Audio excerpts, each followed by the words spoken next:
Eddie Howe's fucking fantastic Mags have managed to pull 3 wins out the bag in a week. 9 points from 9. Champions League looking very likely, and a lovely patch of form at the most important part of the season. There's plenty talking points. Anthony Gordon's had some game time. Is Alexander Isak better on the left or as an out-and-out forward? Can we drop Callum Wilson? And the squad depth looks pretty tasty, whereas 6 months ago, I didn't think it was. The last word's coming up, Newcastle fans, so do us a favour, stick around.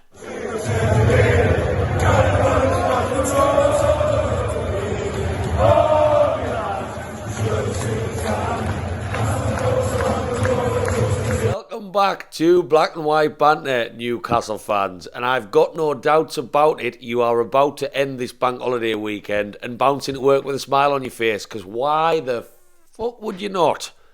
We are literally sitting on the back of 3 wins in 7 days. If you take a second and think about how tight the Premier League is, how competitive the Premier League is, that's just not an easy thing. Bearing in mind, we won 3 games in 6 days not too long ago. It's just amazing that this team's found the form when obviously we went that spell at the start of 2023 where we couldn't really score goals and we were getting a lot of draws. And it's making those passports look more and more like they are going to be dusted off and used at Newcastle Airport to fly all over Europe. And it's been confirmed that we will be getting some form of European football, and it's absolutely incredible. Fair play to every single person involved with this turnaround, from Eddie Howe down to Mad Dog Tyndall, up to Amanda Stavely, Mehrdad Gadusi, the tea lady who's probably putting those extra strong tea bags just for a 10 seconds longer she's holding the bag, just to give them players a little bit more. Every single person involved with the football club. It's an absolute joy to be part of, and I'm speaking from that as a fan who's lucky enough to travel home and away. We just witnessed something special, and to think that the seasons can only get better from here onwards, better than this, is absolutely crazy. Sorry, I've got some food in my teeth. I don't really want to restart the video for the purpose of that. Apologies there, you didn't really need to know that, but yeah, it's been a great week. Tottenham was unlike anything we'll see ever again at St James's Park with them 5 goals in 20 minutes. Everton, I was down there on Thursday, of course I was. That was an absolute second half demolition. And then Southampton was satisfying in a different way because we were resilient in coming back after a very slow and poor first half to turn around a 1-goal deficit and get the points home when we were under a bit more pressure and maybe not at our best after them 2 games in the previous 5 days. So, very different games for very different reasons, but 13 goals scored, 2 conceded. What a time to be alive, Newcastle fans. And there's obviously some big talking points. Now, there's lots of things I could discuss, but as I always do on the last word, let's talk about what I think are the main ones. So, first and foremost for me has to be Newcastle United's squad depth.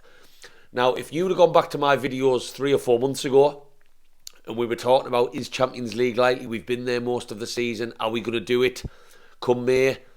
I would have said no, and I did say no because I didn't think our squad depth was good enough. This is when we were going through a patch of chucking Jacob Murphy on for 20 minutes, maybe thrown. We were lacking a forward because Isak was injured. Wilson was our only man. Then if he was injured, we were struggling even more. I just didn't think we had the depth to get us over the line. We had no central midfield options because our first team picked itself. And fast forward now, and because Eddie Howe has done such wonders with so many players, we are now looking at a team that has options, and that's what's helped us get over the line. So from the game against Tottenham on Sunday, Eddie Howe was able to freshen it up at Everton on Thursday. Almiron came in. Matt Targett, who we hadn't seen start a game for a long time, came in to give Dan Burn a bit of a break. Isak and Wilson are rotating wonderfully at the moment.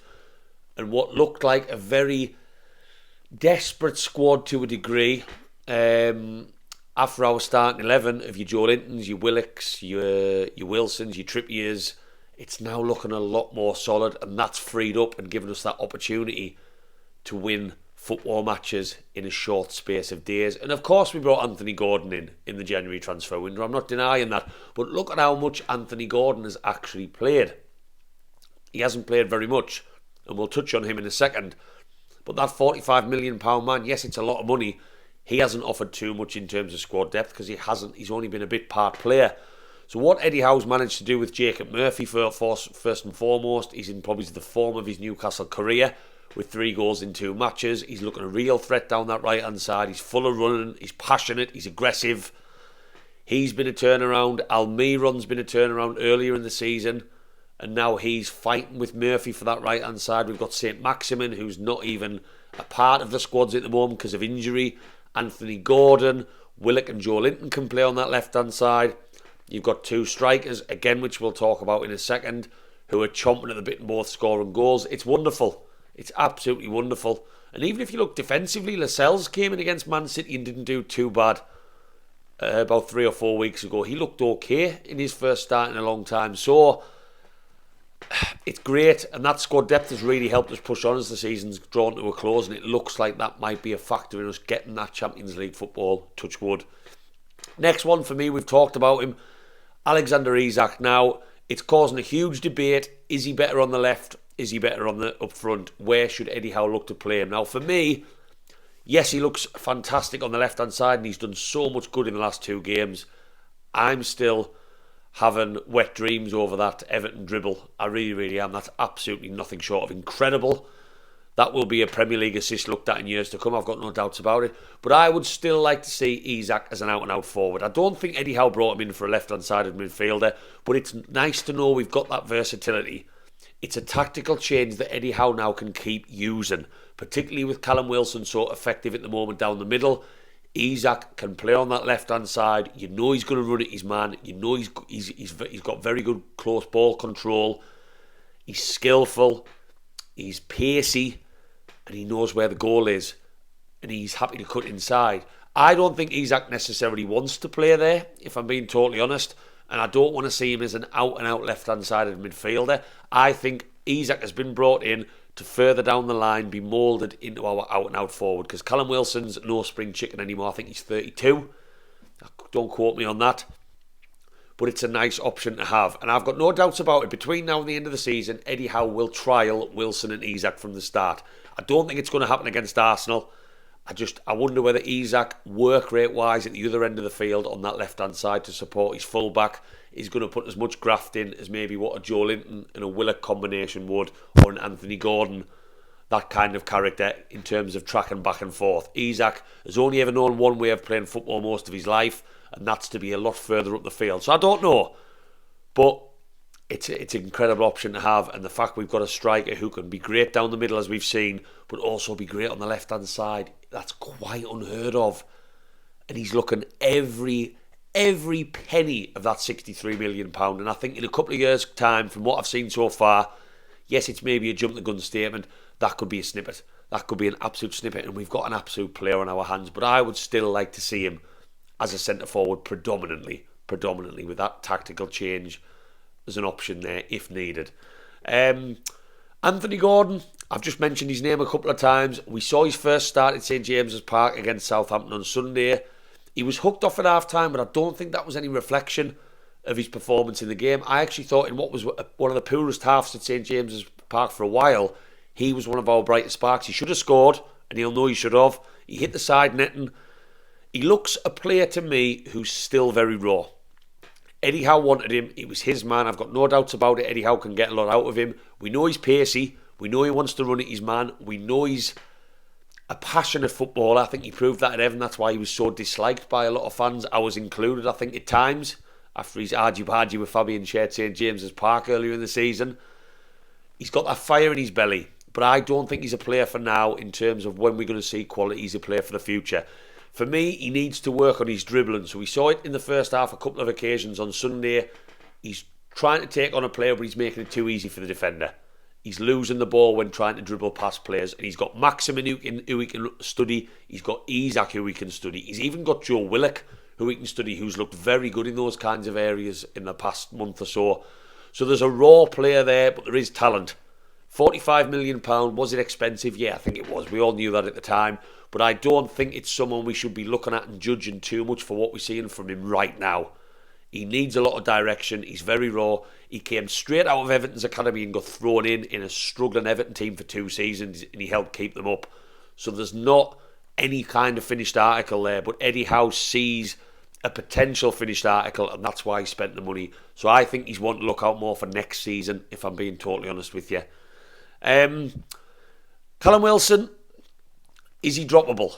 Now, his goals in April, absolutely incredible. He's actually topped Alan Shearer for the most goals scored in a calendar month. That random statistic that Match of the Day throughout last night. And he just looks absolutely on fire. And I think that Callum Wilson is benefiting from the rotation.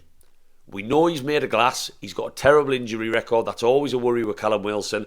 Him and Isak switching out, I personally think is doing Callum Wilson wonders.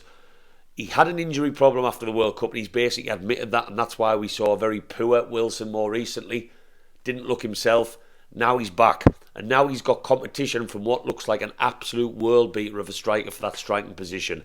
He'll probably be hoping that him and Isak can play together, because I think Isak will probably be preferred as a striker to him as time goes on. But what we are seeing is a Callum Wilson who maybe is a one game a week player, not a 2, a 3, and he's going to be frustrated. He talks about in his podcast he wants to be starting every week, but I think as he gets older we need to wrap him in cotton wool, and I've got no doubts about it. Next season he's going to have a huge part to play, and between now and the end of the season getting Champions League football, he's also going to have a huge part to play. But the rotation for me is doing him good. Would I expect to see him start against Arsenal? It's a really difficult one. It's an amazing problem for Eddie Howe to have. I'm going to go no. I'm going to think that Eddie Howe's going to go with Isak again and then use him as that substitute as he did against Southampton so effectively. But we don't know. I didn't expect Callum Wilson to play against Everton on Thursday, and he did. It's a great problem to have, and whoever plays is going to be chomping to get on and make an impression and top the other player. They keep fighting. Chuck them in the ring for me. Get the boxing gloves on them. They seem to get on well from what we see on the pitch, that chemistry, but also they are fighting each other, see, in their heads, because they both want to be the striker. They both want to be that main man up front, and long may it continue. So is he droppable? I think Eddie Howe is going to continue rotating. There's a lot of fixtures to come. We've got like Brighton on Thursday, for example, on a Thursday night. The fixtures are coming thick and fast. 5 games between now and the end of the season. But yeah, I love to see it. Long may it continue. I want to know how you score that goal, Mr. Wilson. I'm not going to sing the song, don't worry. I won't sing the song. No one wants to hear that. Final point for me is Champions League hours. Now, I asked fans on my match vlog, if you haven't watched it already for the Southampton game, just go down and check that out. The support I'm getting for my videos is amazing right now. It's getting better and better and better. I'm loving every moment of it. Is Champions League football hours? Now, I am going to go on the fence and say it is. In terms of, I don't think, like, I'm counting my chickens already, but do I think we will finish there at the end of the season? Yes. And the reason I'm going to say that is because St James's Park is an absolute fortress. And we've got Arsenal to play at home. Really tough game, but they'll be shitting their pants, and I cannot wait for that match, if I'm being totally honest. We could really do them out of that title race. It's looking like Man City's anyway, but we could really, really do them out of that. Struggling Leicester, they'll be fighting for their lives on a Monday night in our last game. And we've got Brighton. Yes, Brighton is a ridiculously tough game, but why would you not back us at home? When we are on form, we weren't against Southampton, but against Tottenham, against Man United. That is what we see at St James's Park this season. The intensity, the press, the crowd carries that team. The atmosphere at St James's Park at times this season has been the best I can remember, and I fully back us. Only Liverpool's beaten us at home.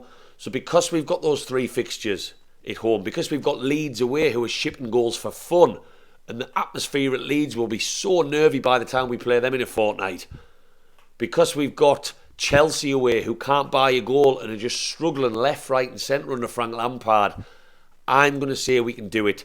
Also, I've got people telling me Liverpool are our biggest threat. Do I think Liverpool will win every game between now and the end of the season? No. I saw enough from Spurs putting 3 past them in the second half on Sunday to know that they are still leaky and there's still teams that can do harm to them. And they've got favourable fixtures, yes, but I don't see it. Tottenham are all in disarray. Then you're looking at Brighton a bit further down and Aston Villa. I don't see them getting the Champions League places between now and then. Yes, the Premier League's crazy, but off our fixtures and the fact we have those 3 at home, I'm going to back us. I really, really am. It's a scary thought. Newcastle United, the music, I'm not going to try and sing it. Jesus Christ, my voice broke there. The Champions League anthem booming out at St James's Park. The Madrids, the Barças, the Bayern Munichs, the away days, taking over cities, getting on the flights. It's a crazy thought. And now European football is basically confirmed in some capacity. We can already plan those European away days. But can we make them Champions League away days? I'm going to say yes. Newcastle fans, if you've liked this last word video on some of these points, let me know what you think about some of the things I've talked about. I want to know what you think of Gordon, Wilson, Isak's position. Are we going to get Champions League and our squad depth? Let me know in the comments. And if you've liked this video, drop down, give us a like. That goes such a long way and makes this video editing worth it because it goes to more Newcastle fans. And whack that subscribe. Whack that subscribe now. I'm going to Arsenal game on Sunday. There'll be match previews, match vlogs. You know the like. I follow Newcastle home and away, and the subscribers are on the up. Enjoy your week, Newcastle fans. 3 wins in 7 days. We can now start looking at that juicy, as Jacob Murphy would say, Arsenal game on Sunday, and I cannot wait for it. How are the lads?